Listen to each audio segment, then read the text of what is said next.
तो आज हम लोग देखेंगे different types of thermodynamic processes.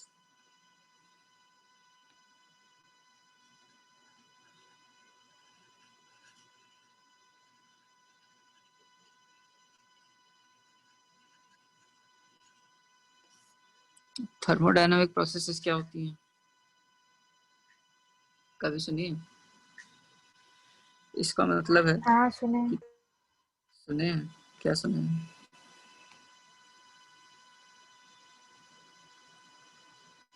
बस सुने हैं। बस सुने, वाह, यही सुनना चाहते थे। तो थर्मोडायनामिक प्रोसेस है जिससे कोई भी एक अगर इक्विलिब्रियम में है सिस्टम, वो एक इनिशियल स्टेट से फाइनल स्टेट में पहुंचता है। ठीक है, मतलब उस सिस्टम में कोई चेंजेस हो रहे हैं, उसके प्रेशर, वॉल्यूम, टेम्परेचर कुछ भी चेंज हो रहे हैं, तो उसके जो स्टेट वेरिएबल्स हैं वो चेंज हो रहे हैं और वो इनिशियल स्टेट से फाइनल स्टेट में पहुंच रहे हैं। तो ये जिस पाथ के थ्रू पहुंचता है उसको हम लोग थर्मोडायनामिक प्रोसेस बोलते हैं। ठीक है, तो ऐसे चेंज में क्या क्या चेंज हो सकता है? कोई उसमें एक ट्रांसफर ऑफ हीट हो सकती है इनटू द सिस्टम, या सिस्टम से रिलीज भी हो सकती है।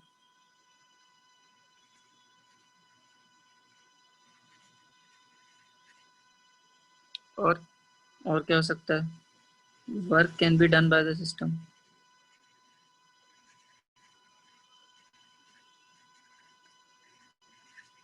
और क्या हो सकता है? क्या क्या देखा था हमने? Work work can can be done be done by the surrounding. Work can be done on the system by the surroundings. ठीक है, जैसे कोई भी पुश पिस्टन होता है वो सिलेंडर में, उसको जब पुश करते हैं तो बाहर से, तो कुछ work is done on the system by the surroundings. अब क्या होता है, ये जब थर्मोडायनामिक प्रोसेस होती है तो ये जब चेंजेस हो रहे हैं ये बहुत ही इनफाइनाइटेसिमली, ये वर्ड कभी सुना है? हाँ यस भैया सुना है। क्या होता है बहुत छोटा, इनफाइनाइट? बहुत छोटा। बहुत छोटा या बहुत ही, अगर मैं बोलूँ इनफाइनाइटली स्लोली, मतलब बहुत ही स्लोली अकर कर रहा है। जैसे हम लोग डिफरेंशिएशन के टाइम जो dx लेते हैं ना, उतना स्मॉल वैसे होते हैं वो, ये इनफाइनाइटेसिमली स्मॉल बोलते हैं, इनफाइनाइटली स्लोली बोलते हैं। कि जो प्रोसेस हो रही है वो इतनी स्लो होनी चाहिए कि जो हमेशा जो सिस्टम है वो थर्मोडायनामिक इक्विलिब्रियम में रहेगा। अगर ज़्यादा फास्ट हो रहा है, जैसे एकदम से कोई फुटबॉल है, कभी फटते हुए देखिए?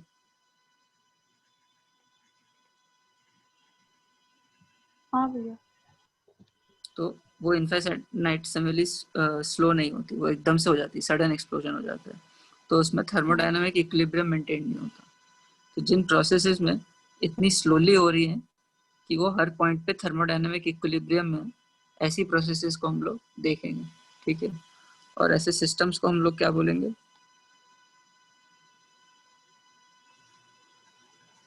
Quasi, thermodynamic process. नहीं, सिस्टम्स को, ऐसे हम लोग सिस्टम्स को बोलेंगे क्वासी स्टैटिक सिस्टम्स। ये क्या होता है? स्टैटिक का मतलब पता है? स्टिल एक जगह पे रुका हुआ या फिक्स्ड है, उसके वेरिएबल्स चेंज नहीं हो रहे, ऐसा स्टैटिक सिस्टम। और क्वासी मतलब क्वासी पहली बार सुना भैया। क्वासी पहली बार, तो ये फिजिक्स में ये टर्म बहुत बार आएगा। ये इंग्लिश का वर्ड नहीं है, बट इस वर्ड का मीनिंग होता है ऑलमोस्ट। तो क्वासी स्टैटिक मतलब ऑलमोस्ट स्टैटिक सिस्टम्स, कि वो इतना इतना स्लोली उसमें चेंजेस हो रहे हैं कि उसको हम लोग ऑलमोस्ट स्टैटिक बोल सकते हैं, बट वो इनिशियल स्टेट से फाइनल स्टेट में चेंज हो रहा है। ठीक है, इनफाइनाइटेसिमली। तो इस ऐसे सिस्टम्स को हम लोग क्वासी स्टैटिक बोलेंगे, कि वो हर पॉइंट ऐसा लगेगा कि इतना स्लोली चेंजेस हो रहे हैं कि ऑलमोस्ट स्टैटिक सिस्टम्स हैं। तो ऐसे ही हम लोग सिस्टम्स को पढ़ेंगे, इनमें जो थर्मोडायनेमिक प्रोसेस होती है। ठीक है, अब ये जो एक सिस्टम अपने इनिशियल स्टेट से फाइनल स्टेट में जाता है, तो एक सीरीज ऑफ इंटरमीडिएट स्टेट्स होते हैं उसमें, और इन इंटरमीडिएट स्टेट्स को हम लोग किस में प्लॉट कर सकते हैं?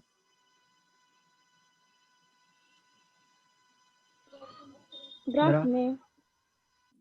ग्राफ में कैसे प्लॉट करेंगे?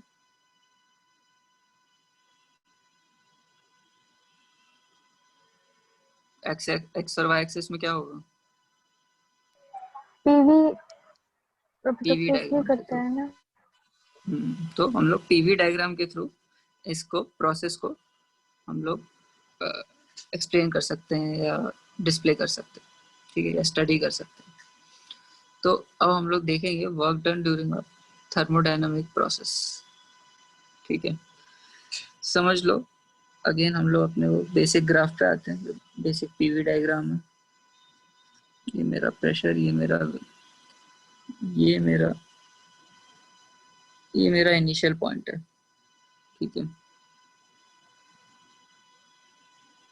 और ये मेरा फाइनल पॉइंट है। तो इस पॉइंट पे बोलूँगा मेरा पी इनिशियल है और यहाँ पे वी इनिशियल है। ठीक है, इसको मैंने ए बोल दिया, ये मेरा बी पॉइंट है। अब बी पॉइंट पे मेरा पी फाइनल हो गया और ऐसे ही वी फाइनल हो गया। ठीक है, अब मैं देखूंगा कि ये ए से बी कैसे कैसे जा सकता है सिस्टम, कैसे कैसे जा सकता है। समझ लो, एक तो हमने जो देखा था ऐसे जा रहा है। ठीक है, ये कैसे जा सकता है डायरेक्टली, इसको हम लोग हाँ। बोल देते हैं 1। एक और तरीका है जो हमने पहले नहीं देखा, वो ऐसा हो सकता है, पहले ऐसा गया और उसके बाद यहाँ पहुँचने के बाद ऐसा गया। ठीक है, इसको हमने 2 बोल दिया। और एक हो सकता है कि पहले ऐसा गया और उसके बाद ऐसा गया। कैसे भी हो सकता है, ए से बी तो किसी भी तरीके से पहुंच सकता है ना, तो इसको मैंने 3 बोल दिया। ठीक है, अब देखते हैं कि इन तीनों में डिफरेंस क्या है। ठीक है, तो इनिशियली हमारा सिस्टम है ए पे और फाइनल स्टेट है हमारा बी, और उसमें पहुंचने के लिए ये डिफरेंट डिफरेंट पाथ्स है। ठीक है, अब अगर हम लोग फर्स्ट पाथ देखें, फर्स्ट पाथ में क्या हो रहा है?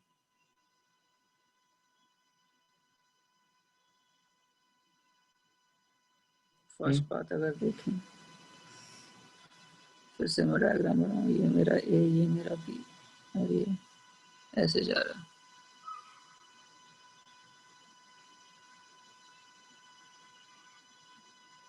प्रेशर कम हो रहा है।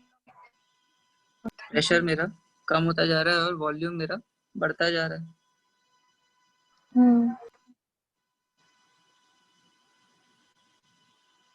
तो प्रेशर और वॉल्यूम मेरा दोनों चेंज हो रहा है इस प्रोसेस में। ठीक है, और इसका अगर मुझे टोटल वर्क डन निकालना है तो कितना हो जाएगा? कुछ ऐसा हो जाएगा, इसके अंदर जितना भी एरिया है ये मेरा वर्क डन हो जाएगा।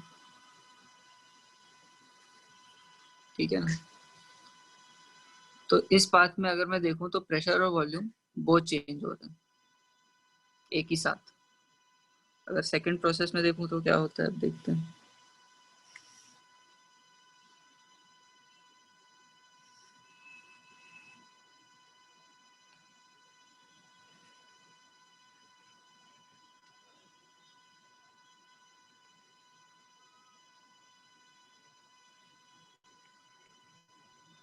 अब फर्स्ट पाथ, ये सेकंड पाथ में इसको मैंने, चलो ये मेरा 2-1 है और ये मेरा 2-2 है।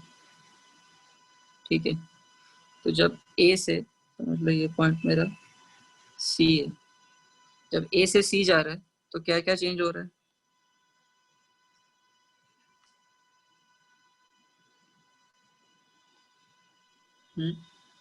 वॉल्यूम। ए से सी जब मैं जा रहा हूँ तो क्या बस चेंज हो रहा है, सिर्फ मेरा वॉल्यूम चेंज हो रहा है और तो कुछ चेंज नहीं हो रहा। हाँ प्रेशर तो कांस्टेंट है, प्रेशर मेरा पी इनिशियल था वही पी फाइनल है, P A is equal to P C बोल सकता हूँ, सिर्फ वॉल्यूम चेंज हो रहा है। और फिर जब सी से बी जा रहा हूँ तो सिर्फ प्रेशर चेंज हो रहा है, वॉल्यूम उतना ही है। वॉल्यूम मेरा उतना ही है और बस प्रेशर चेंज हो रहा है। तो अगर इसका मैं टोटल एरिया निकालूंगा तो कितना निकलेगा?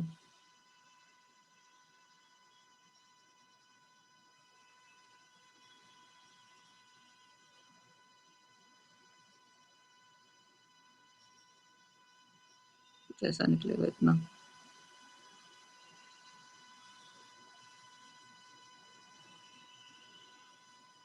ये पूरा का पूरा मेरा वर्क डन बाय द क्या हो जाएगा? एरिया अंडर द कर्व क्या है? Work done work done in the process, पूरे प्रोसेस में। In the process. किसने काम किया? वर्क किसने किया? बाकी लोग कोई बोलेगा?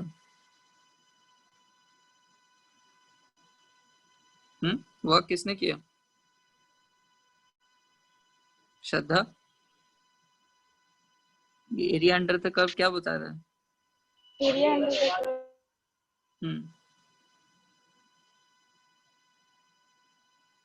बताओ।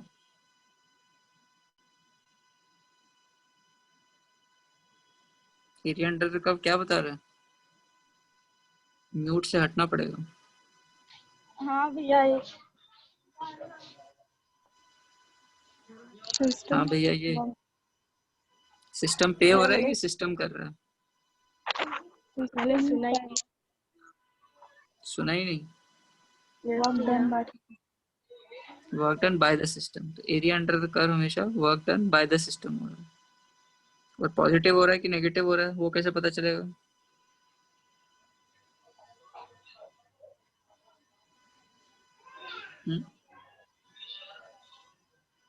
ये वर्क डन पॉजिटिव है कि नेगेटिव है?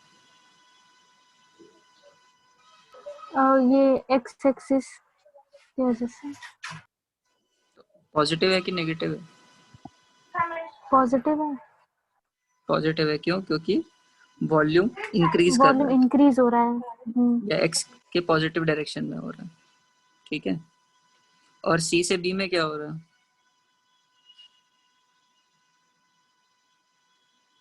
जब मैं सी से बी में जा रहा हूँ 2 2 में, तब वर्क डन कितना है?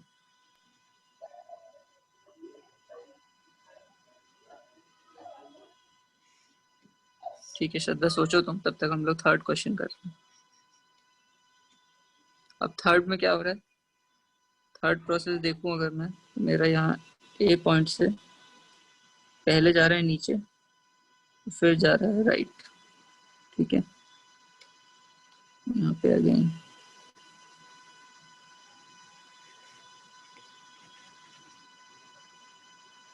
ये मेरा वी एफ। ठीक है, तो इसको मैं 3 1 बोल देता हूँ, इसको मैं 3 2 बोल देता हूँ। बाकी सब मेरा ये ए है, ये मेरा बी है। तो अब यहाँ पे टोटल वर्क डन कितना हो जाएगा? मतलब इसको मैंने डी बोल दिया।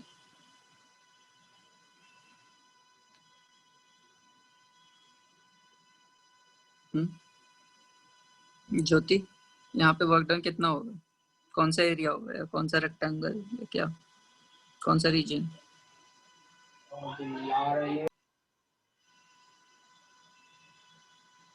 सब चुप पड़ गए। ज्योति। मतलब ये क्या बताना है? एरिया यहाँ पे वर्क डन कितना होगा?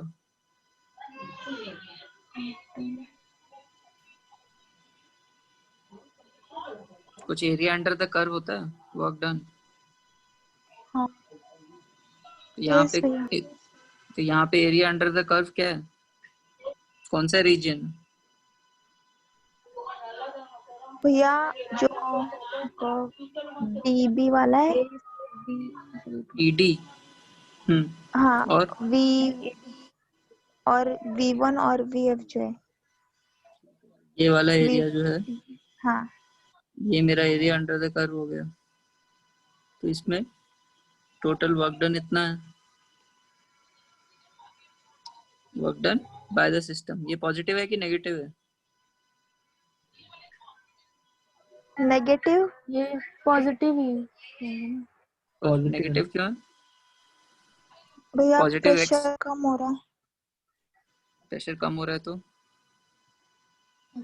अच्छा नहीं कुछ नहीं सॉरी गलत। कुछ नहीं।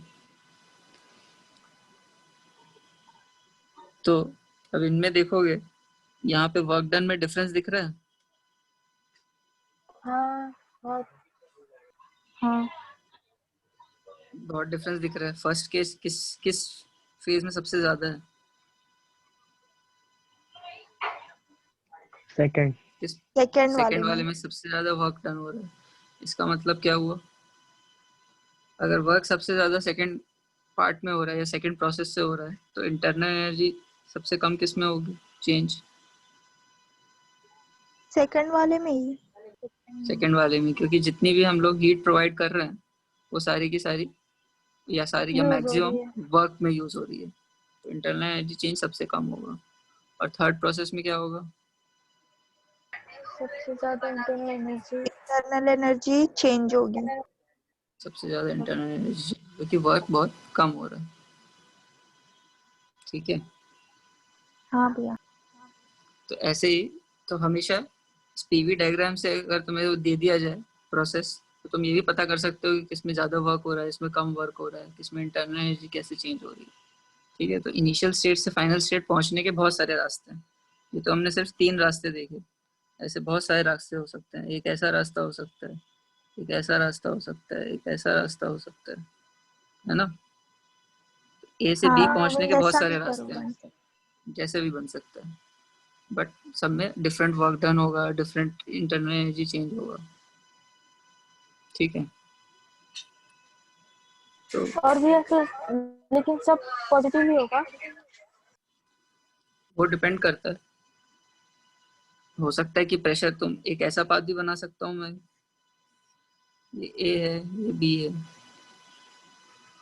अगर मैंने एक ऐसा पाथ बना दिया,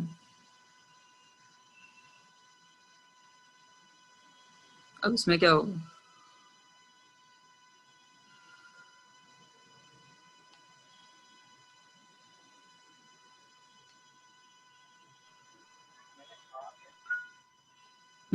इसमें क्या होगा? इसमें पहले, इसमें तो वॉल्यूम चेंज हो रहा है। वॉल्यूम तो चेंज हो ही रहा है।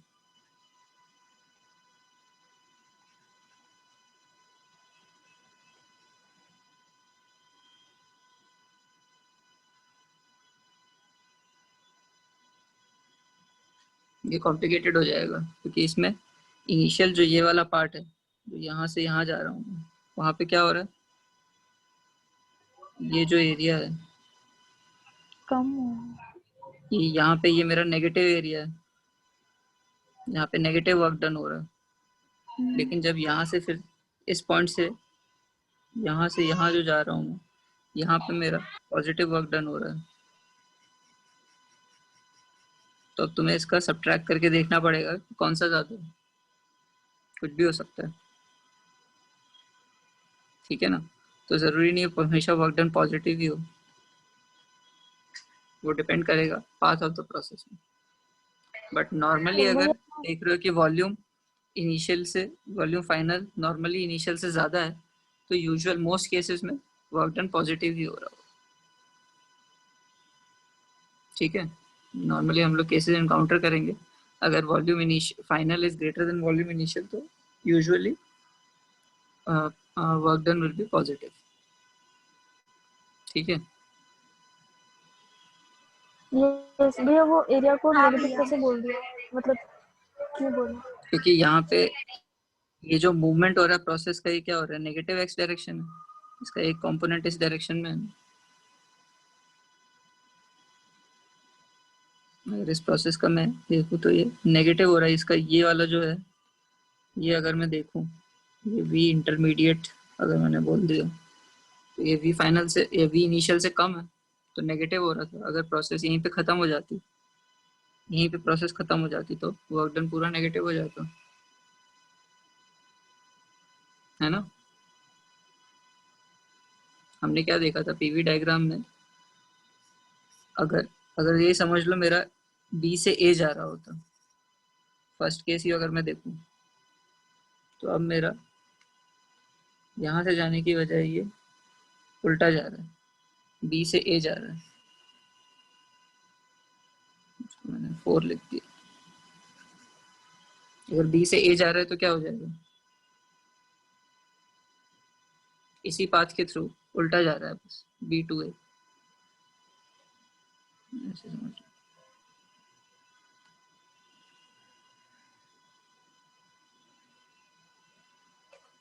तो क्या हो जाएगा, वर्क डन। म्यूट बड़ी जल्दी हो जाते हो तुम लोग। नेगेटिव होगा। नेगेटिव। नेगेटिव होगा ना। yes. तो क्यों हो रहा है नेगेटिव, वॉल्यूम क्योंकि कम हो रहा है। नेगेटिव एक्स डायरेक्शन में जा रहा है। नेगेटिव एक्स डायरेक्शन में जा रहा है और वॉल्यूम भी कम हो रहा है ना। हाँ। हाँ तो इसलिए डिपेंड करता है कि किस डायरेक्शन में प्रोसेस मूव फॉरवर्ड कर रही है, ठीक है। तो ये डिफरेंट पाथवेज हैं जिससे हम लोग इनिशियल स्टेट से डिफरेंट फाइनल स्टेट में पहुंच सकते हैं। तो ये सारी की सारी थर्मोडायनेमिक प्रोसेसेस हैं। बस इन थर्मोडायनेमिक प्रोसेसेस को हम लोग रियल लाइफ में नहीं देख रहे, हम लोग ग्राफिकल फॉर्म में देख रहे हैं पीवी डायग्राम में, ठीक है। यस भैया। समझ। अब क्या देखेंगे, heat added during a thermodynamic process।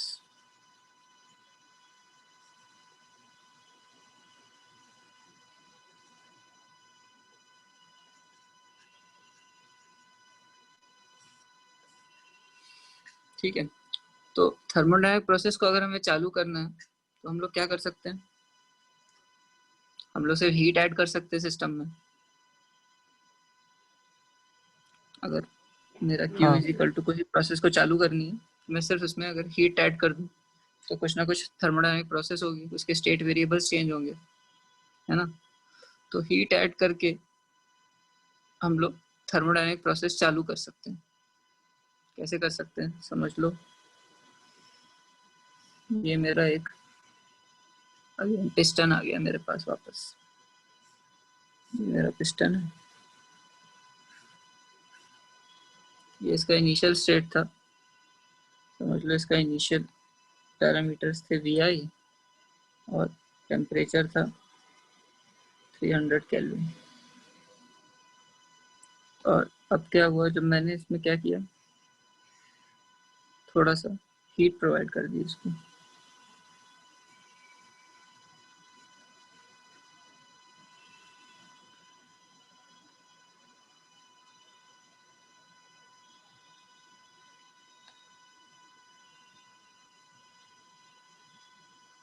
ठीक है। इसको मैं बर्नर पे थोड़ी सी हीट प्रोवाइड कर रहा हूँ सिस्टम को। थोड़ी देर बाद क्या होगा समझ लो, इसका टेम्परेचर चेंज नहीं हो रहा, ठीक है। एक आइडियल गैस है सिलेंडर के अंदर और इसका टेम्परेचर बिल्कुल चेंज नहीं किया हमने, सिर्फ इसका वॉल्यूम चेंज हो रहा है,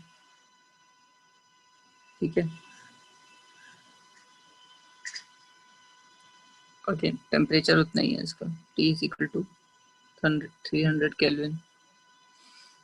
तो यहाँ पे हमने कुछ एक हीट प्रोवाइड की है इसको, ठीक है, विच इज ग्रेटर देन 0। इसका वॉल्यूम चेंज हुआ है,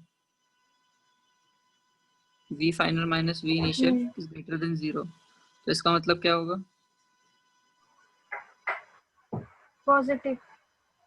इसका जो वर्क है, work done by the system is positive. Positive. और चेंज इन इंटरनल एनर्जी क्या हो जाएगी,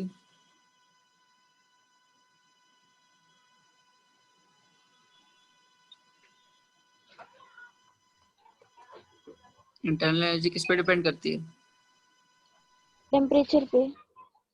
टेम्परेचर पे। तो इंटरनल एनर्जी में चेंज कितना हुआ? चेंज नहीं हुआ। चेंज नहीं हुआ तो क्या हो जाएगा?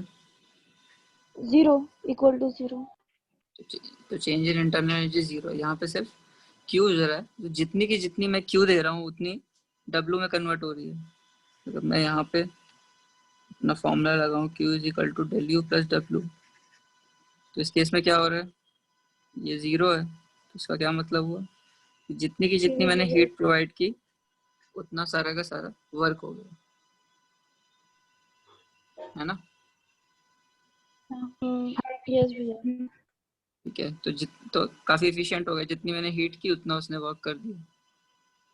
अब ये एक केस है कि मैंने इसको सिस्टम को हीट प्रोवाइड की और कुछ मेरी एक थर्मोडायनेमिक प्रोसेस हुई, ठीक है, उसका वी इनिशियल से वी एफ हो गया। एक और इसको अगर मैं करूं कि समझ लो मेरे पास अगेन एक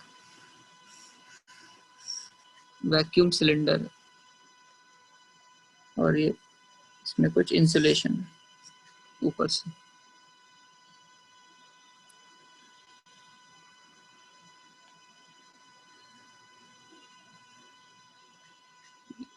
अब इसमें क्या है, इनिशियली इसका कुछ वॉल्यूम है वी इनिशियल, ठीक है, और ये दो चेम्बर्स में डिवाइडेड है, 1 और 2, ठीक है। और यहाँ पे क्या है, कुछ वी आई डैश है जो अभी वैक्यूम,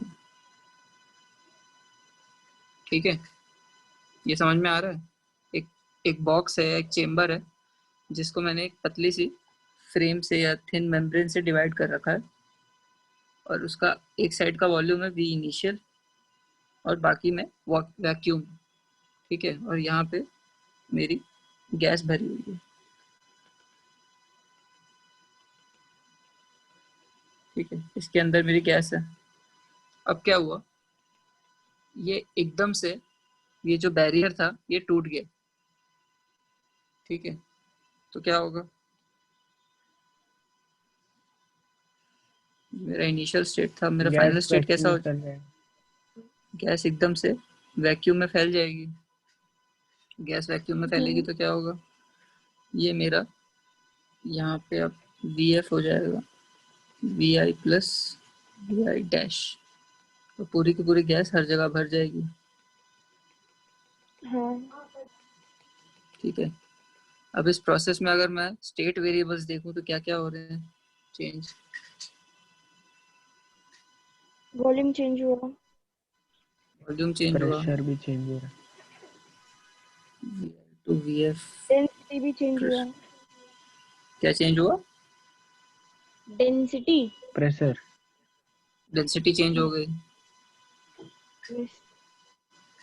और क्या हुआ? चलो स्टेट वेरिएबल्स हमें पता चल गया कि क्या क्या चेंज हुआ, वॉल्यूम चेंज हो गया, और ये आइसोलेटेड था, ये यहाँ पे ऊपर से ये इसमें आइसोलेशन, ठीक है, तो कोई भी हीट लॉस नहीं होगी, ठीक है, तो इसका मतलब कि इनिशियल जो टेम्परेचर था इसका वही फाइनल टेम्परेचर है। तो फिर डेल्टा यू भी 0 होगा। यहाँ पे अगेन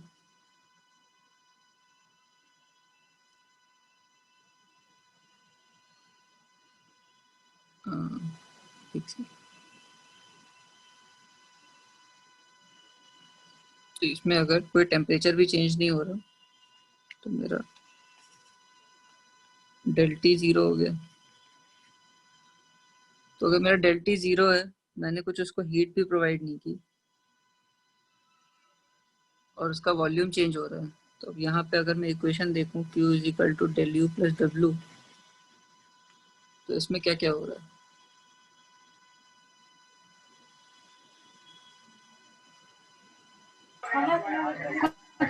कुछ एनर्जी प्रोवाइड नहीं की, मतलब क्यू भी 0 है। यहाँ पे Q 0 है, डेल्टा यू डेल भी यू 0 क्या है, है। Delta U 0। भी 0 है, बट इसका वॉल्यूम तो इनिशियल से फाइनल हुआ चेंज।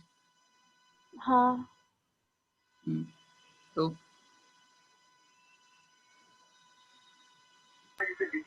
तो फिर वर्क डन। तो वर्क डन क्या होगा? T delta V. T delta V. T delta we. But work किस में हो रहा है, किसको पुश कर रहा है, क्या हो रहा है? नॉर्मली तो पिस्टन को पुश करता था ना, तो उसको वर्क किसी फोर्स एक्सर्ट हो रही थी और उसके खिलाफ वो कर रहा था।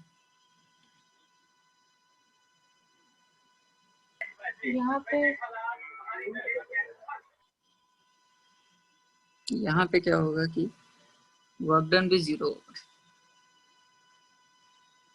क्यों?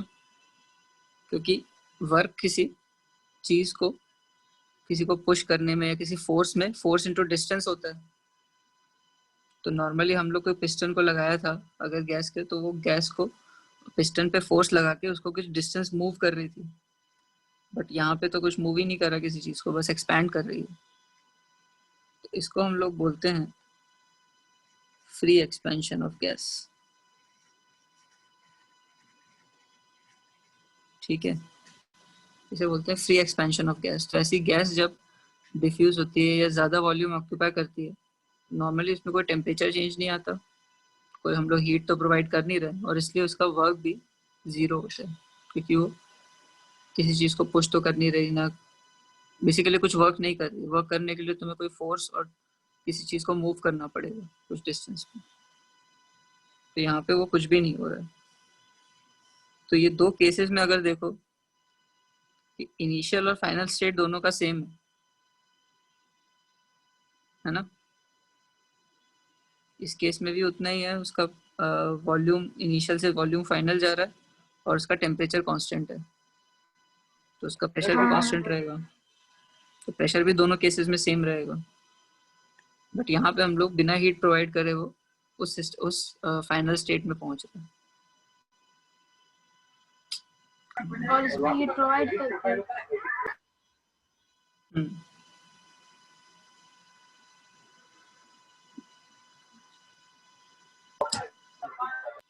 भैया नेक्स्ट वाले डायग्राम में प्रेशर चेंज नहीं हुआ था। नेक्स्ट वाले डायग्राम में प्रेशर चेंज नहीं हो रहा है। प्रेशर तो चेंज होगा, बट जितना फर्स्ट केस में हो रहा है वैसे ही चेंज होगा, क्योंकि पीवी और टी तो वैल्यूज पे डिपेंड करेगा ना। जो PV is equal to NRT है, तो यहाँ पे एन कांस्टेंट है दोनों का, एन तो चेंज हुआ नहीं, टेम्परेचर कांस्टेंट है ना। तो दोनों केसेस में जो P1 या PI VI है वो इक्वल होगा PF VF के, है ना। और दोनों केसेस में VI से VF जा रहा है, तो दोनों का PI और PF भी सेम रहेगा, तो इनिशियल प्रेशर और जो फाइनल प्रेशर है ना। क्योंकि इनिशियल प्रेशर सेम था तो दोनों का फाइनल प्रेशर भी सेम रहेगा, तो दोनों केसेस में ही हो रहा है। बेसिकली ये डिफरेंट पाथ्स थे एक इनिशियल स्टेट से फाइनल स्टेट में जाने के, है ना। बट उसमें सेकंड केस में बस ये हो रहा है कि जब फ्री एक्सपेंशन होता है तो कोई वर्क डन नहीं हो रहा। ओके ठीक है, तो एक स्पेशल केस है, समझ लो। तो इससे हम लोग क्या बोल सकते हैं, जो हम लोग हीट ट्रांसफर कर रहे हैं, जो हीट ट्रांसफर कर रहे हैं हम लोग, वो किस पे डिपेंड करेगा?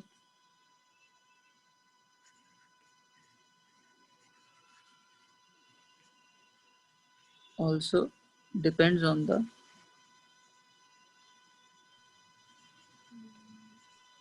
path of the thermodynamic process। ठीक है, तो जिस पाथ से वो इनिशियल स्टेट से फाइनल स्टेट पहुंच रहा है उस पर डिपेंड करेगा कि कितना हीट ट्रांसफर हो रहा है। ठीक है, क्योंकि फर्स्ट केस में तो कुछ हीट ट्रांसफर की थी तब इनिशियल स्टेट से फाइनल स्टेट में पहुंचा, और सेकंड केस में हमने कोई हीट ट्रांसफर नहीं की तब भी वो इनिशियल स्टेट से फाइनल स्टेट में पहुंच गया, बट दोनों का पाथ डिफरेंट था। तो इसलिए इम्पोर्टेंट है कि इस पाथ पे डिपेंड करता है कि कितनी हम लोग हीट ट्रांसफर कर रहे हैं। क्यू जो है वो डिपेंड करेगा पाथ पे। ठीक है, हाँ भैया समझ में आ गया सबको? अच्छा, और कोई?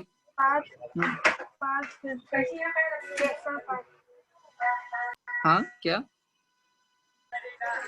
पाथ मतलब क्या है यहाँ पे? पाथ मतलब दोनों को देख के ये पाथ यहाँ पे देखे थे हमने, ये सब क्या है, ये डिफरेंट हाँ पाथ्स ये वो दोनों जो डायग्राम से लास्ट के जो डायग्राम ये डिफरेंट पाथ्स हैं थर्मोडायनामिक प्रोसेसेस की, from initial state A to B पहुंचने के।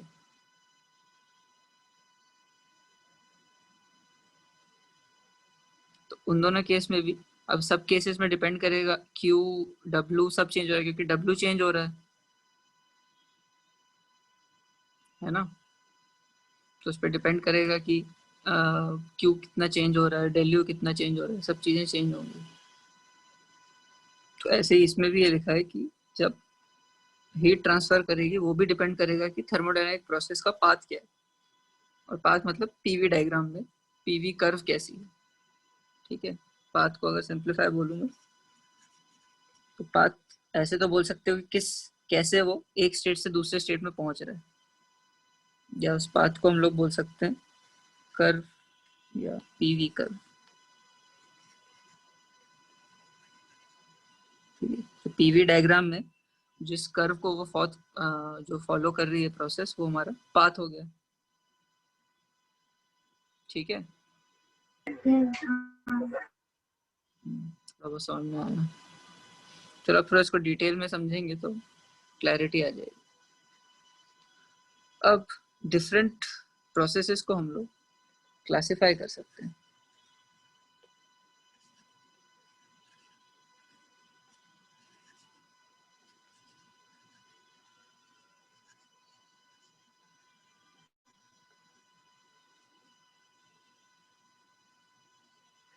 अभी हमने 3 टाइप की प्रोसेसेस देखी थी, 3 टाइप के पाथ्स देखे थे।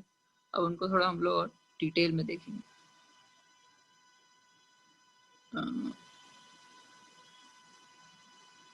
ठीक है, तो कोई भी थर्मोडायनामिक प्रोसेस हमने देखी कि कोई भी प्रोसेस जिससे स्टेट वेरिएबल्स चेंज हो रहे हैं और वो इनिशियल स्टेट से फाइनल स्टेट में पहुंच रहे हैं, वो हमारी थर्मोडायनामिक प्रोसेस है। तो नॉर्मली कोई भी थर्मोडायनामिक प्रोसेस में हमारे मेन जो वेरिएबल्स चेंज होंगे जिनको हम लोग देखेंगे वो कौन कौन से हैं।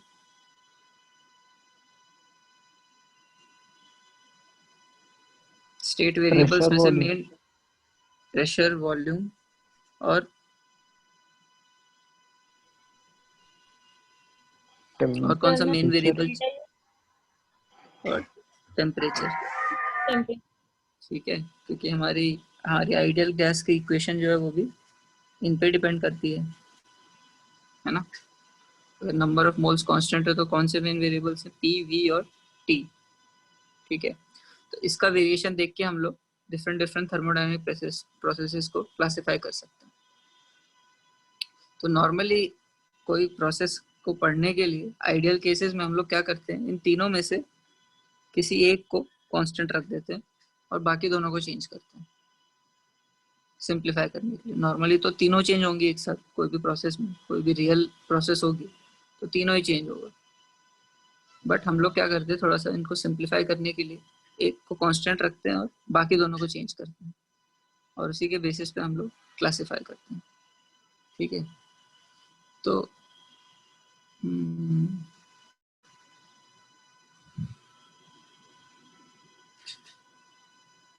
उससे पहले हम लोग ये देखेंगे कि 2 टाइप की प्रोसेसेस और होती हैं। क्लासिफिकेशन अगर हम लोग सिंपली करें तो 2 टाइप की होती हैं। एक होती है रिवर्सिबल और एक होती है इरिवर्सिबल प्रोसेस।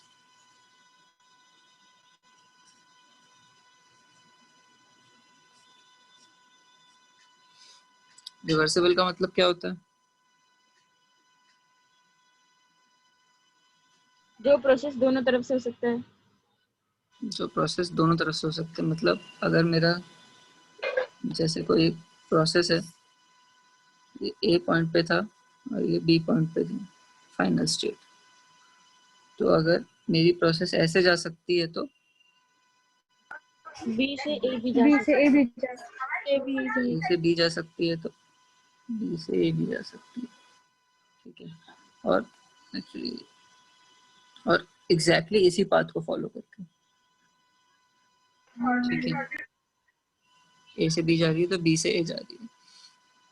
तो नॉर्मली हम लोग रियल लाइफ में प्रोसेसेस कैसी होती है, अगर एग्जांपल लूँ मैं, तो अगर हम लोग एक गर्म ऑब्जेक्ट को एक ठंडी ऑब्जेक्ट के साथ रखें तो क्या होता है? चलिए सुने इक्विलिब्रियम में आता है। अगर एक गर्म ऑब्जेक्ट को मैंने ठंडी ऑब्जेक्ट के साथ अटैच कर दिया तो क्या होगा? इक्विलिब्रियम में आ जाएंगे। मतलब एक जो ज़्यादा हॉट ऑब्जेक्ट है वो अपनी एनर्जी लूज करेगा और cold object heat energy gain करेगा। बट इसका उल्टा हो पाएगा क्या?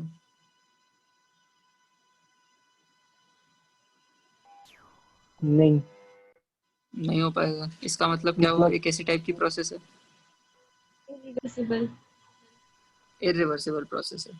नॉर्मली जब हम लोग हॉट कोल्ड ऑब्जेक्ट को साथ में रखते हैं तो वो इरिवर्सिबल प्रोसेस है, जो वो थर्मल इक्विलिब्रियम में पहुंचते हैं। और कोई एग्जांपल सोच सकते हैं रिवर्सिबल का? रिवर्सिबल का इरिवर्सिबल।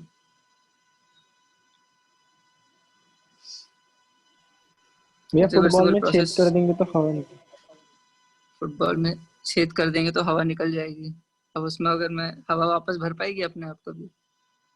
नहीं अपना नहीं भर पाएगी। तो इरिवर्सिबल प्रोसेस ऐसी टाइप की होती है कि normally two objects reaching thermal equilibrium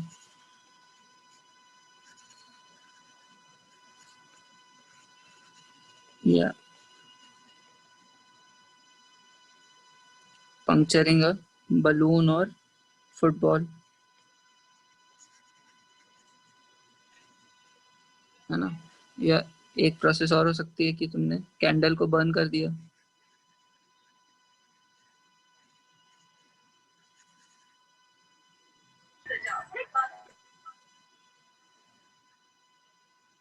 ये सब प्रोसेसेस कैसी हैं? सब इरिवर्सिबल थर्मोडायनेमिक प्रोसेसेस है, ठीक है। तुम लोग सिर्फ थर्मोडायनेमिक प्रोसेसेस देख रहे हैं, इनमें initial pressure volume temperature change हो रहा है, क्योंकि एक बार हो गई तो बर्निंग फिर वापस नहीं होगा। कैंडल में हम वो वैक्स का मेल्टिंग देख रहे हैं क्या? हाँ, बर्निंग में कैंडल देख, अच्छा ठीक है। बर्निंग कैंडल अगर तुम वैक्स को बर्न कर दोगे तो वापस ऐसा अपने आप कैंडल अपने आप वहां पे आ जाएगा, बन जाएगा एक बार जलने के बाद पूरा का,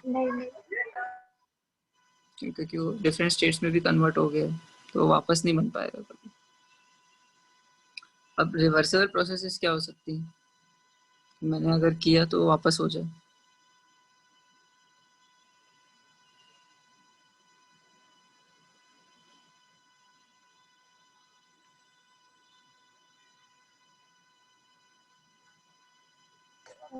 तो स्प्रिंग याद आ रहा है। अगर मैंने आइस को मेल्ट किया, थर्मोडायनेमिक प्रोसेसेस देख रहे हैं हम लोग, प्रेशर वॉल्यूम टेम्परेचर चेंज हो रहा है। अगर मैंने आइस मेल्ट की तो वापस इसको आइस बना सकता हूँ।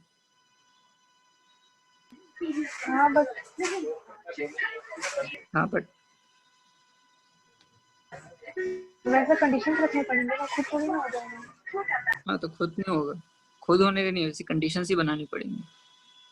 अगर मैं दो ऑब्जेक्ट्स को थर्मल इक्विलिब्रियम में रख दूं तो मैं कोई भी कंडीशन लगाऊं वो कभी अपने ओरिजिनल टेम्परेचर पे आ पाएंगे कनेक्टेड रहें तो?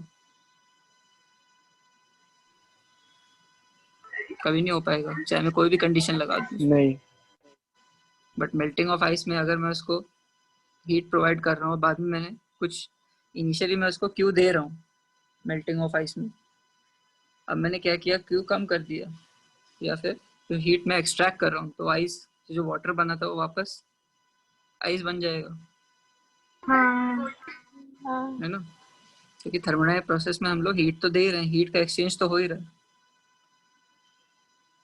है ना। तो ऐसे भी है, तो कैंडल भी बर्न करेंगे तो फिर वापस बुझा देंगे तो वो वापस जम जाता है ना। हाँ बट उसमें वो थोड़ा पूरा का पूरा वापस थोड़ी बन पाएगा, वो क्या हो जाएगा, उसका थोड़ा तो नहीं गैसियस पूरा। फॉर्म में निकल गया वो। अब वो गैसियस फॉर्म में वापस सॉलिड में कैसे कन्वर्ट करोगे?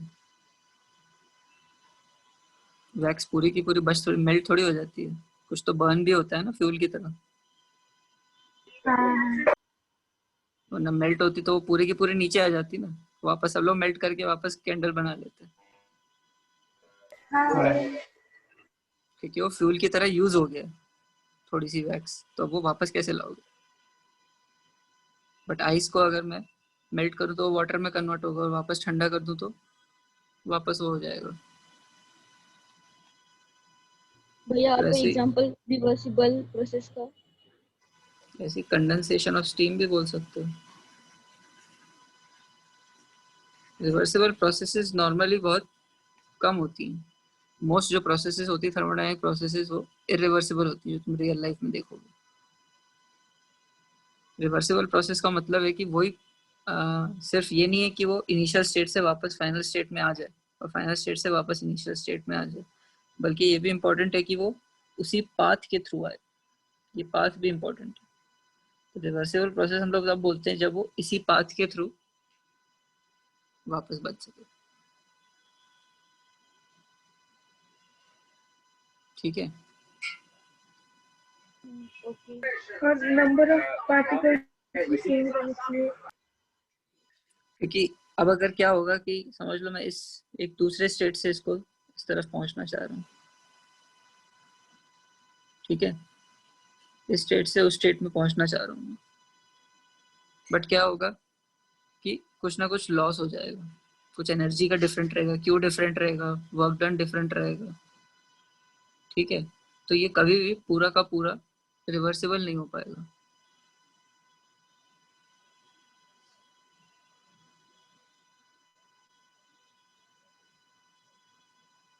या कुछ ना कुछ इसमें एनर्जी लॉस ज्यादा होगा, तो इसलिए ये इरिवर्सिबल प्रोसेसेस हो जाती है। नॉर्मली जब वो अपना पाथ रिट्रेस करता है तभी रिवर्सिबल रहती है।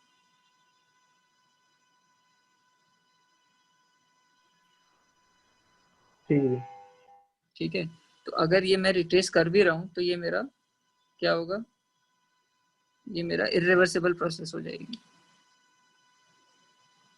यस। अगर ये गया ऐसे और आया ऐसे, तो ये भी एग्जांपल है एक इरिवर्सिबल प्रोसेस का।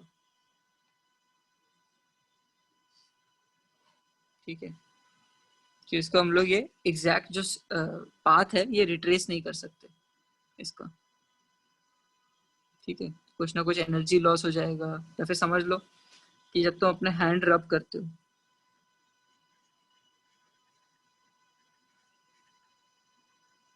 तो क्या होता है, अगर एक डायरेक्शन में हैंड रब किया, ठीक है, अब उसको रिवर्स कर सकते हो? नहीं। नहीं। क्यों? ऑपोजिट डायरेक्शन में रब करूं तो क्या होगा? तो भी सेम चीज ही होगा। तब भी फ्रिक्शन ही, हाँ तब भी तभी वही होगा। फ्रिक्शन की वजह से लॉस हो जा रहा है। तो इरिवर्सिबिलिटी के रीजंस होते हैं, क्या होते हैं कि नॉर्मली इरिवर्सिबल प्रोसेसेस इसलिए होती हैं, कॉजेज ऑफ इरिवर्सिबिलिटी देखें अगर हम लोग, तो मेजर लेके हमेशा फ्रिक्शन या डिसिपेटिव फोर्सेस बोलते हैं। डिसिपेटिव वर्ड सुना है कभी? हाँ भैया सुनो। क्या होता है?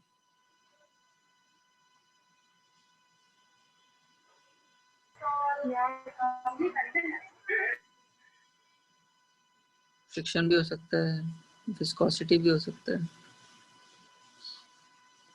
डिसिपेटिव फोर्सेस क्या होती हैं, किसी को पता है? अपोजिंग फोर्स होने से। ये ऐसी फोर्सेस होती हैं जिसकी वजह से कुछ हीट जनरेट होती है या हीट लॉस होता है, कुछ एनर्जी लॉस होता है। बेसिकली तुम्हारे सिस्टम में अगर ये फोर्सेस एक्ट करेंगी तो ये कुछ ना कुछ एनर्जी लॉस करेंगी, तो इनको हम लोग फ्रिक्शन या डिसिपेटिव फोर्सेस बोलते हैं, है ना।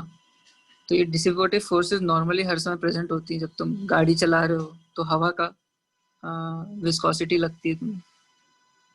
जब तुम किसी चीज पे अगर गाड़ी चला रहे हो तो रोड और टायर के बीच में फ्रिक्शन लगता है, तो कुछ ना कुछ हमेशा एनर्जी लॉस होता रहता है उसकी वजह से। तो इसलिए वो प्रोसेस कभी रिवर्स नहीं कर सकते तुम, क्योंकि वो एनर्जी लूज हो गई, तो एग्जैक्ट सेम पाथ में नहीं कर सकते। तो इन फोर्सेस की वजह से हमेशा प्रोसेसेस इरिवर्सिबल हो जाती हैं। ठीक है, और एक और जो हमने एग्जांपल देखा था जब एकदम से फ्री एक्सपेंशन हुआ था गैस का।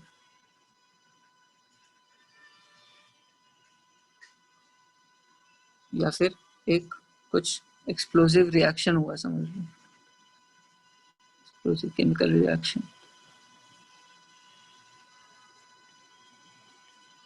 ठीक है, तो इसमें क्या होता है, सिस्टम एक इक्विलिब्रियम स्टेट से नॉन इक्विलिब्रियम स्टेट में पहुंच जाता है। तो इसकी वजह से क्या होगा, जब वो नॉन इक्विलिब्रियम स्टेट में, तो अब उसमें थर्मोडायनामिक प्रोसेसेस रिवर्स हो ही नहीं सकते, क्योंकि इक्विलिब्रियम से नॉन इक्विलिब्रियम में पहुंच गया। तो ऐसे केसेस में तो नॉर्मली ये सब जो फोर्सेस हमेशा जो लगती रहती हैं नॉर्मली, तो जैसे फ्रिक्शन या डिसिपेटिव फोर्सेस। अब या फिर फ्री एक्सपेंशन कैसे हो सकता है कि समझ लो तुमने कुछ अपने कुकर में कुक किया, फिर क्या किया, कुकर का डब्बा खोल दिया, तो सारी की सारी गैस बाहर चली गई। तो अब वो वापस ला सकते हो सारी गैस अंदर? नहीं। नहीं ला सकते, तो वो इरिवर्सिबल हो गया, क्योंकि गैस का फ्री एक्सपेंशन हो रहा है। ठीक है, तो इसलिए most of the thermodynamic process जो हम लोग रियल लाइफ में देखते हैं वो इरिवर्सिबल होती है, बट इसलिए हम लोग वो कुछ रिवर्सिबल प्रोसेसेस देखेंगे जो आइडियल कंडीशंस में होती हैं, उनको हम लोग रिक्रिएट कर सकते हैं, वो हमारे रिवर्सिबल प्रोसेस होती है।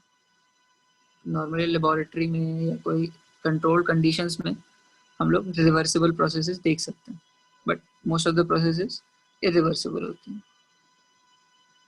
ठीक है, तो ऑल, अगर तुम ये रिमेंबर्स देखोगे पेज नंबर 89 पे, तो क्या है, all spontaneous natural processes are irreversible.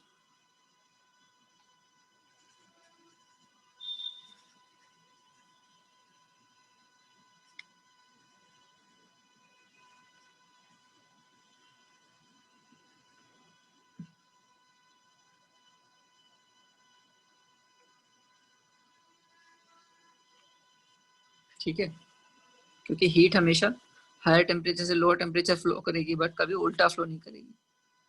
तो हम लोग बोल सकते हैं कि ये जो इरिवर्सिबल प्रोसेस का डायरेक्शन है वो is the preferred direction of a thermodynamic process.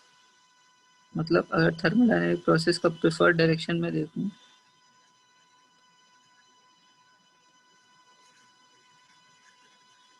तो उस डायरेक्शन में जाता है जहाँ पे इरिवर्सिबिलिटी। ठीक है, अगर इरिवर्सिबल प्रोसेस है तो वो थर्मोडायनामिक प्रोसेस कहाँ जाना चाहती है, नेचुरली कहाँ होना चाहती है। जैसे हीट फ्लो करती है from high temperature to low temperature, तो वो उस प्रोसेस का प्रिफर्ड डायरेक्शन है कि वो हमेशा उधर ही फ्लो करेगी। ठीक है, या हमेशा गैस जो है वो फ्री एक्सपैंड करेगी, जितना वॉल्यूम है उसका, जितना वॉल्यूम उसको मिलेगा पूरा का पूरा उसको ऑक्यूपाई करने की कोशिश करेगी। कभी ऐसा नहीं होगा कि एयर बड़े से एरिया से छोटे एरिया में जाने की कोशिश करेगी, है ना। हाँ। ठीक है, तो इरिवर्सिबल प्रोसेस को इसलिए हम लोग क्या बोलते हैं, यूनिडायरेक्शनल प्रोसेस। ये हमेशा एक ही डायरेक्शन में जाती है।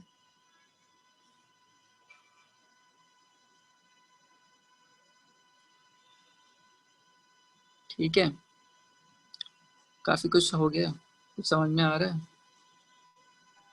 हाँ भैया। सब समझ में आ रहा है। बाकी ज्योति रजनी तो कुछ बोल ही नहीं रहे। समझ गई। समझ सकती है।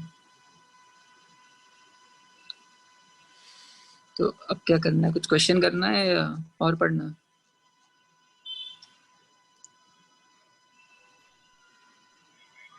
और भैया मेरा क्वेश्चन था ना वो डाउट। हाँ, तुम्हारा क्वेश्चन था, तो थोड़े एक ब्रेक लेके थोड़े डाउट्स डिस्कस कर लेते हैं। फिर से बताओ अपना डाउट।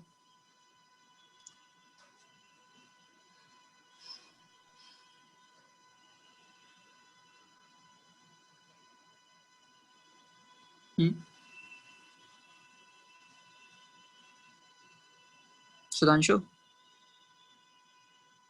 हाँ भैया। बताओ अपना डाउट फिर से।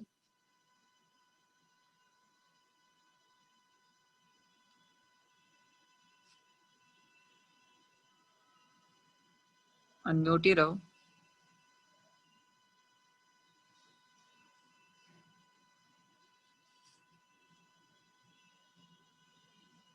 सर वही जो हीट हीट भी जूल में देखते हैं और वर्क डन भी जूल में देखते हैं। हम्म, तो तो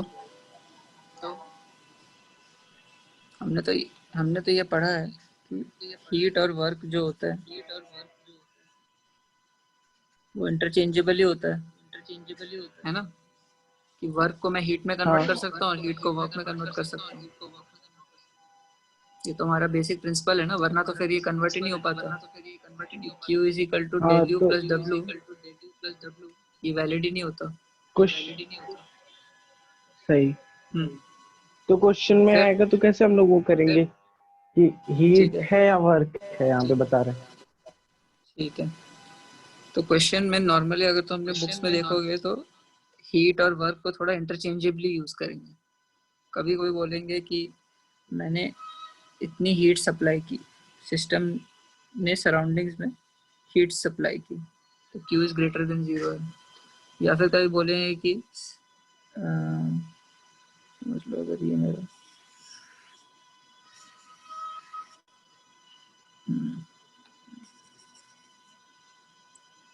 अगर ये मेरा सिस्टम, ठीक है, तो कभी इसमें Q आ रही होगी, तो इसका मतलब क्या होगा, ये Q ग्रेटर देन 0। अगर कुछ कभी हाँ Q जा रही है, Q, तो टोटल Q लेस देन 0 हो जाएगा। कभी बोलेगा कि work done by the system, work done by the system मतलब वर्क ग्रेटर देन 0। कभी बोलेगा work done on the system, तो इसका मतलब वर्क लेस देन 0। ठीक है, तो ये कन्वेंशन थोड़े से कंफ्यूजिंग हो सकते हैं। मेरी आवाज वापस आ रही है मुझे। सर कोई स्पीकर यूज कर रहा है शायद। मैं तो ये शायद सुन रहा शायद हूँ। शायद ठीक है, तो कभी वैसा भी बोल सकते हैं, जिसका अगर एग्जांपल 4.4 देखोगे भैया हम तो लोग को उसमें भी बोला है लिखना है। क्या, ठीक है, अभी सब लोग म्यूट पे रहो। सब लोग म्यूट कर। ठीक है, तो एग्जांपल अगर 4.4 देखोगे तो उसमें दिया हुआ है कि टोटल जो मैंने क्या किया है, 104 kilo joules of work is done on a certain volume of gas, so work is done on the system। ठीक है, हाँ तो वर्क कितना हो गया, 104 104, 104 के। इतना ही, ये सही है? नहीं नहीं,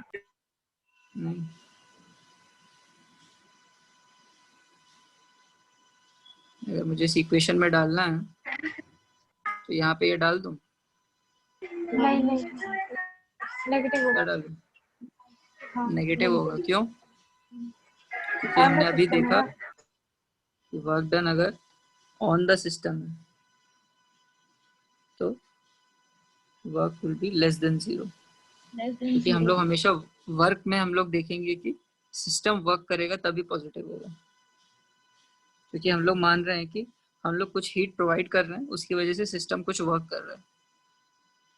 ठीक है, और क्या दिया हुआ है इसमें कि ठीक। Gas releases 125 kilo joules of heat. तो मेरा क्यू कितना हो जाएगा, ये जोर भी से बोलो, नेगेटिव गया।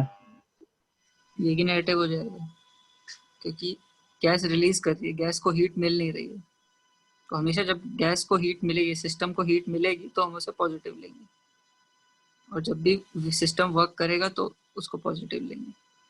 अब यहाँ पे वर्क और हीट तो इंटरचेंजेबल होते हैं, तो मैं ये भी बोल सकता हूँ कि अगर 104 kilo joules of work is done on the system, तो मैं इसको ये भी बोल सकता हूँ कि 104 kilo joules of energy is provided to the system. Yes भैया। ये भी बोल सकता हूँ। तो अब तो कंफ्यूजन हो गया कि मैं इसको हाँ वर्क डन लूँ या फिर मैं हीट लूँ, क्या लूँ मैं इसको। अब अगर मैं बोलूँ 104 kilo joules of energy is provided to the system, तो अब यहाँ पे ये मतलब इसका मतलब क्या हो गया, कौन सी वैल्यू हो गई? क्यों हो गया ना, क्यू क्या हो गया? क्यों पॉजिटिव हो गया। क्यू पॉजिटिव हो गया 104 किलो जूल्स। ठीक है, अब देखते हैं हमारी इस इक्वेशन में क्या फर्क पड़ा। तो ये हमारा समझ लो फर्स्ट केस है, ये मेरा फर्स्ट केस है और ये मेरा सेकंड केस है, जब मैं इसको बोल रहा हूँ कि 104 kilo joules of energy is provided to the system, अगर work is done on the system बोल रहा हूँ। तो फर्स्ट केस में मेरी इक्वेशन क्या बन रही है, -125 किलो जूल्स सब कुछ ही है, तो is equal to del U plus -104 kilo joules. तो मेरा डेल यू कितना आएगा,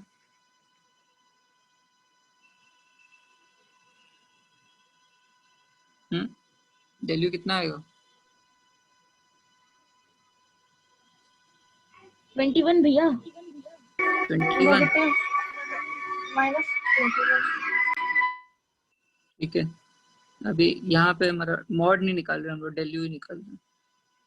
ठीक है, और सेकंड केस में क्या हो जाएगा, सेकंड केस की इक्वेशन क्या हो जाएगी?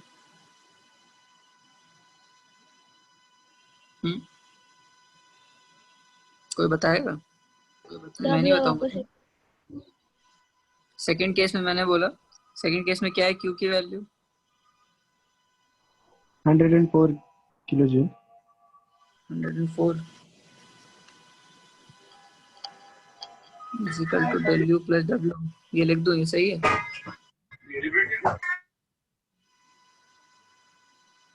हम्म, ये सही हाँ है? सही। ये सही है। तो यहाँ पे डब्ल्यू कितना और डेल यू कितना?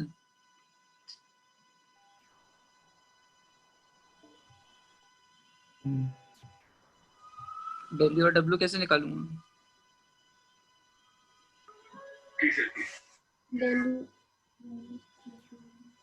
मुझे डेल यू पता है ना, और नहीं, डब्ल्यू पता डेल है। यू तो मिला ना, माइनस नहीं, ये सेकंड केस है, ये अब लोग भूल जाओ, ये हो चुका, ये अब हो चुका, इसको भूल जाओ। पर W0 है ना। डब्ल्यू जीरो तुम्हें कैसे पता? वर्क डन हुआ ही नहीं, इंटरनल एनर्जी बस बढ़ा है, क्योंकि बस टेम्परेचर दिया ठीक है है, ऐसा केस, बस उसने उतना ही पता। तो हाँ, तो उसने बस बोला है कि कोई वर्क डन है ही नहीं, कोई गैस ने कुछ वर्क किया ही नहीं है, तो डेल्यू कितना हो गया? 104। तो, तो दोनों केसेस में आंसर इतना डिफरेंट क्यों आ रहा है?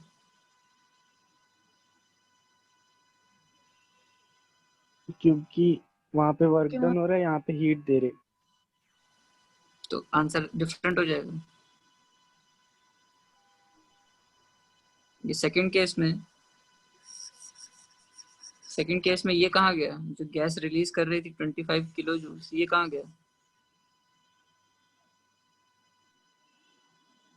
ये भूल गए?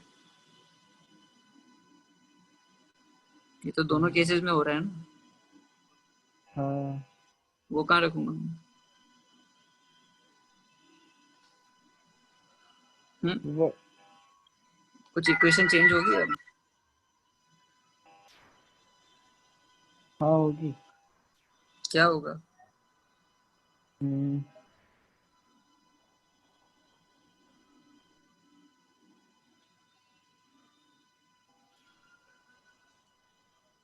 अगर सेकंड केस का मैं बनाऊं डायग्राम,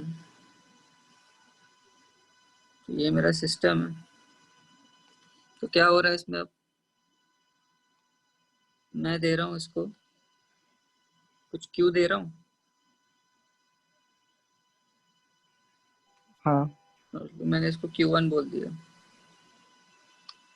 कितने दे रहा हूँ उसको मैं, सिस्टम को कितनी एनर्जी दे रहा हूँ? 104 104।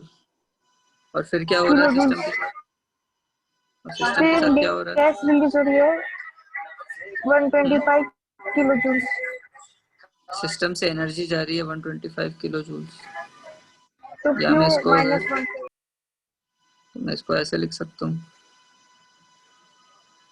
कि ऐसा जा रहा है Q is equal to -125 kilo joules.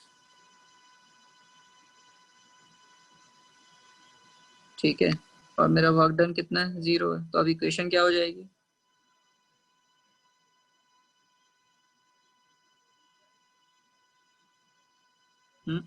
Equation क्या होगी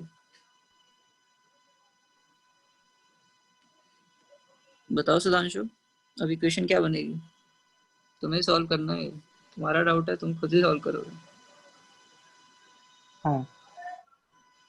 अब इक्वेशन क्या बनेगी? 104 -125 kg is is equal equal to to delta U plus work। Delta U plus work work. 0 है। वर्क 0 है, तो डेल्टा यू कितना हो गया? -21 kg। ठीक है, तो क्या मतलब हुआ इसका? आंसर तो दोनों केसेस में सेम आया, बस हमने क्या डिफरेंट किया?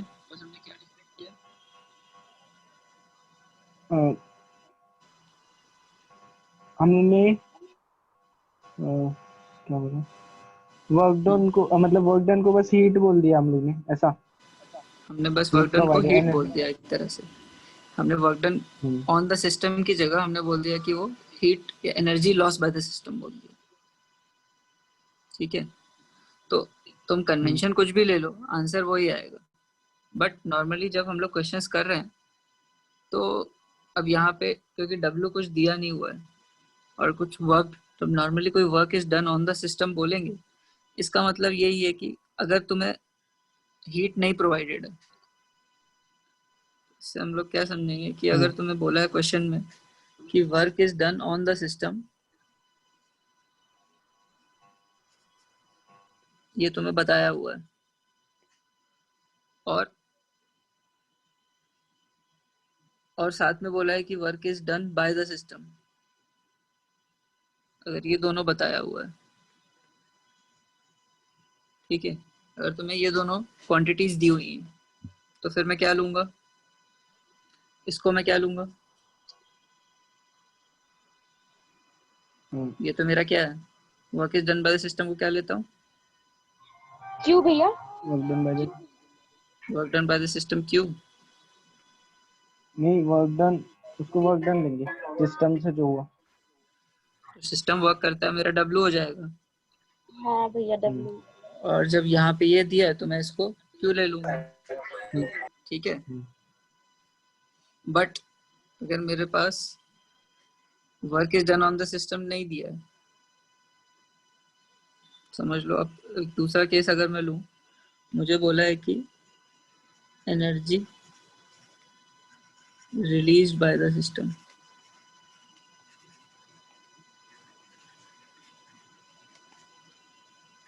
और हमने इस केस में क्या पढ़ा था? Energy release by the system और एनर्जी गेन वर्क बोलेंगे।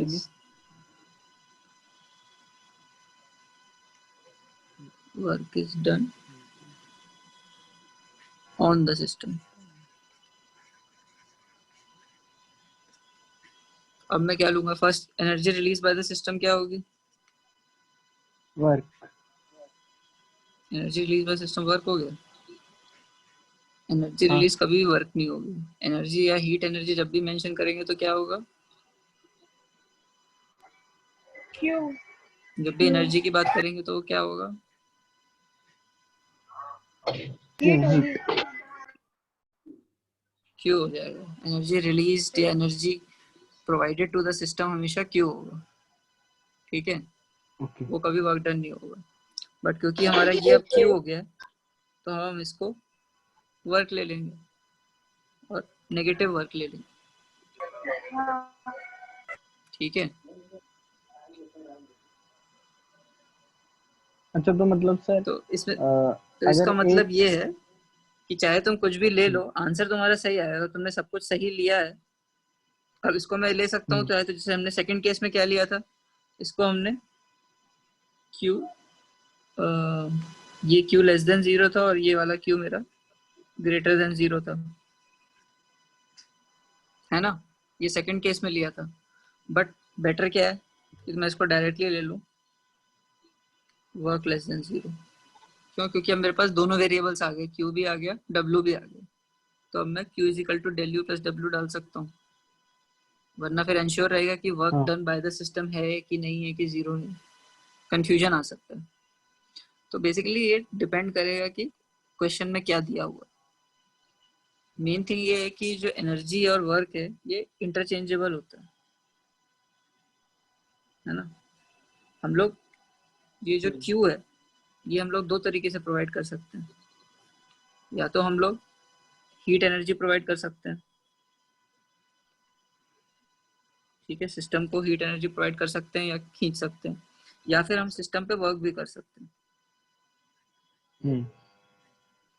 अब इसको हम लोग क्यू लेंगे या W is equal to negative लेंगे, वो डिपेंड करेगा कि बाकी पैरामीटर्स क्या दिए हुए हैं, ठीक है। तो वो केस टू केस डिपेंड करेगा।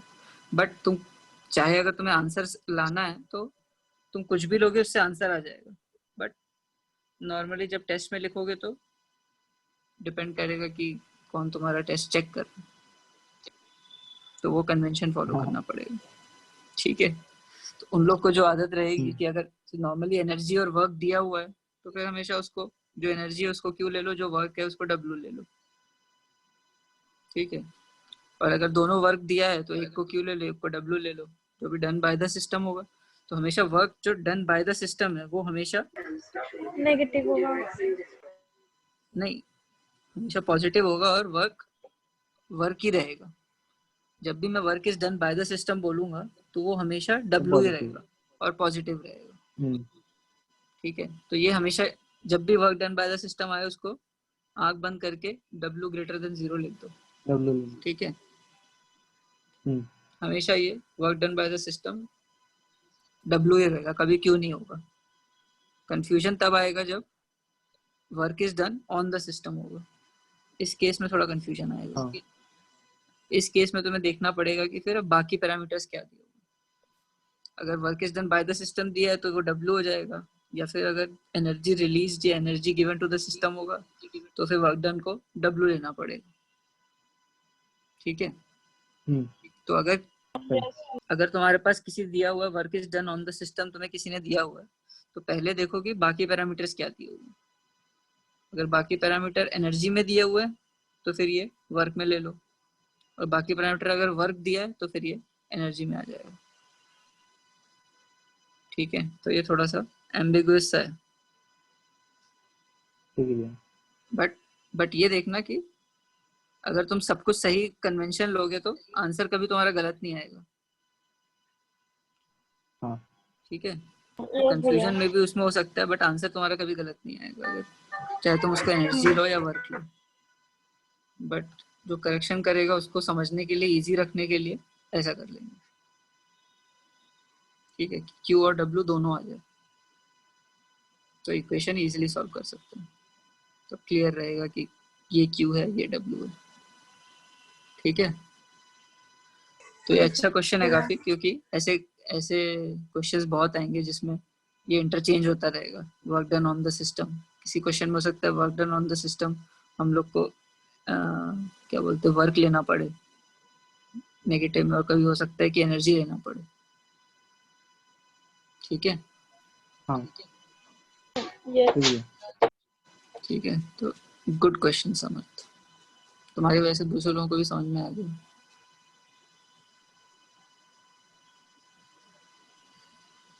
तो अब क्या करें?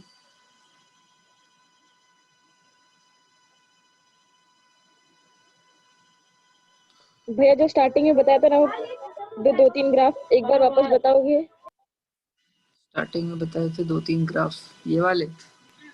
हाँ ये वाला। ये वाला अभी इनको तो हम लोग बहुत डिटेल में देखेंगे, ये तीनों ग्राफ्स को, कोई टेंशन नहीं है। मैंने भैया बट सुना ही नहीं था। सुना ही नहीं था तो ठीक है, कोई प्रॉब्लम नहीं है, फिर से आएगा पूरा का पूरा। सिंपली बताना है तो ये ए से बी जा रहा है, हमें देखना है कि ए से बी में क्या क्या क्या बोलते हैं, कैसे कैसे जा सकता है। ये इनिशियल स्टेट है ए और फाइनल स्टेट है बी, ठीक है।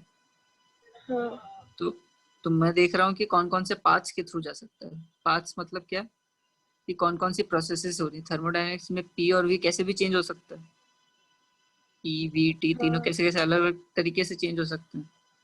तो यही बस ये उनका पाथ बता रहा है कि किस पाथ के थ्रू जा रहा है, कि पी और वी और टी कैसे चेंज हो रहा है।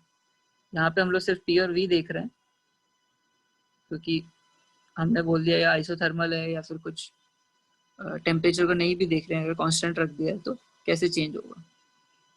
तो हमने फर्स्ट केस में लिया कि ऐसे जा रहा है ए से बी, ठीक है। इस केस में पी और वी दोनों चेंज हो रहा है ना। हाँ पी और वी दोनों चेंज हो रहा है तो ये ऐसे चेंज होगा।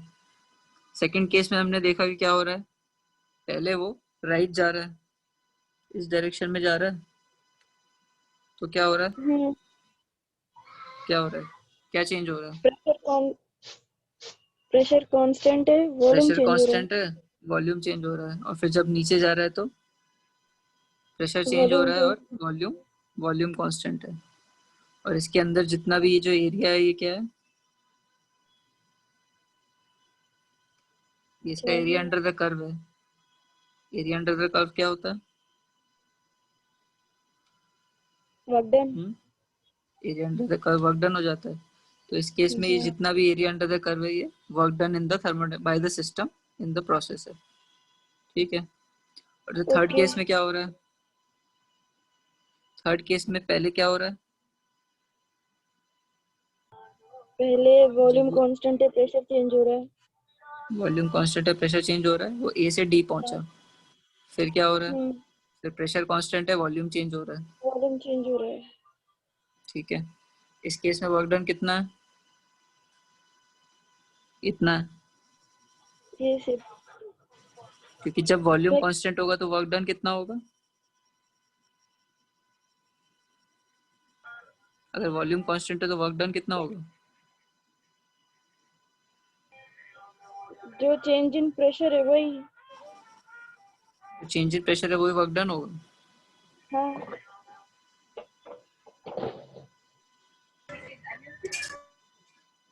हम लोग क्या देखते हैं, वर्क डन का फॉर्मूला क्या होता है, P delta we. P delta we. और जब अगर हम लोग का पी डेल्टा वी तब होता है जब प्रेशर कांस्टेंट होता है, जब प्रेशर कांस्टेंट नहीं होता तो क्या होता है,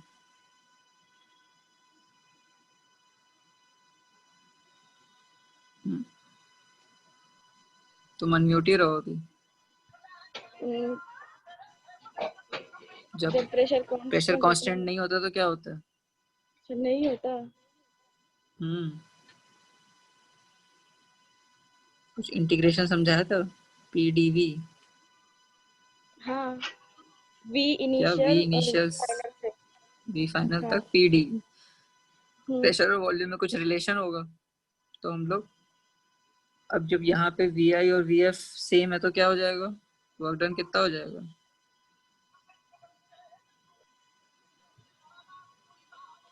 जब ए से डी जा रहा है, ए से डी जा रहा है तो वॉल्यूम कितना चेंज हुआ, वॉल्यूम तो कुछ नहीं चेंज हुआ। तो इसको यहाँ पे मतलब मैं क्या लिखूंगा, वी आई टू वी आई, ये कितना हो जाएगा, वी आई टू वी आई। 0 हो जाएगा। इस अगर ये वाली कर्व देखो, इस कर्व के अंदर कितना एरिया है, अगर ये स्ट्रेट लाइन है y हाँ एक्सिस के पैरेलल तो इसके अंदर कितना एरिया आएगा,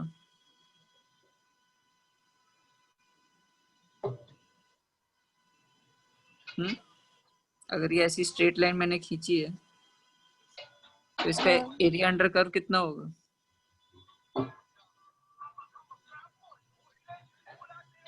जीरो। जीरो हो जाएगा, क्यों? क्योंकि एरिया ही नहीं है, तो सिर्फ पॉइंट है। हाँ तो ऐसे ही अगर वॉल्यूम कांस्टेंट है तो area under the curve zero हो जाएगा।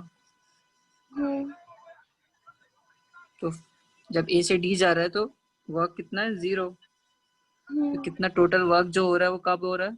जब वो डी से बी जा रहा है। बी जा रहा है। ये जो ब्लू शेडेड एरिया है ये इसका टोटल वर्क डन हो गया, एरिया अंडर द कर्व, है ना? हाँ यस। बस यही है।